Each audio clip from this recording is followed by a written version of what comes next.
I thank the noble lord, but surely a pause in fighting is not enough. We need a permanent ceasefire now. But very specifically, I'm sure the noble lord is aware of the awful fate of 6-year-old Hind Rajab, calling for help in the midst of the bodies of her dead relatives, who appears to have died with 2 Red Crescent would-be rescuers.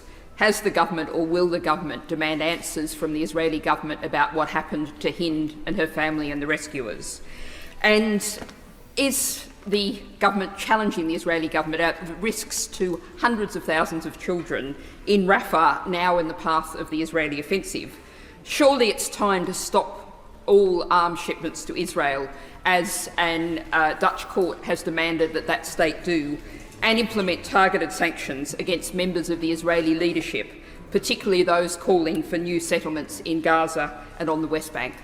The noble lady asked a number of questions there. First of all, the case she raises is completely tragic, and what is happening in Gaza is tragic. We want to see an end to this suffering, an end to this killing.